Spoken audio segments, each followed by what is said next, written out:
this is Scott, and this is the Hyper Report. Here are the quotes for various items.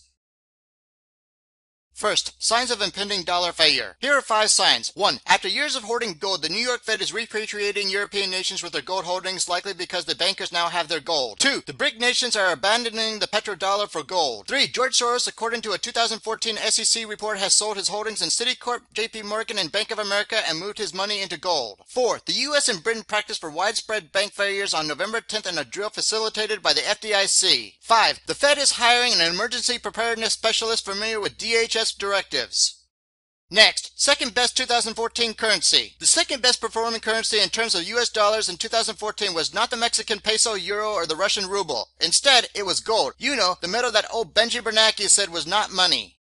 Next, tax dollars at work. A report released by the Department of Health and Human Services indicates that 87% of new Obama-Rec users have been determined eligible for financial assistance to lower their monthly premiums. This is up from 80% last year. The ticking time bomb on the huge co-pays would be the increase in bad debts not collected by hospitals. Meanwhile, the premiums of working people are going up and up. Just like college tuition, can you say unsustainable?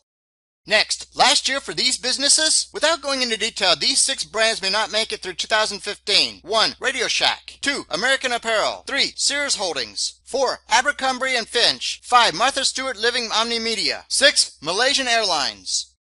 Next, North American Union advocate? It appears that New Jersey Governor Chris Christie is going to be a proponent for the North American Union. Needless to say, this is making the ghouls at the Council of Foreign Relations very happy. Next, global environment. Earth's sea ice expanded to record levels and the Arctic ice has returned to 1984 levels. In addition, a newly released study concluded that carbon dioxide emissions help rainforests grow faster. So, when will Al Gore's inconvenient lie become too obvious even for this man-bear pig?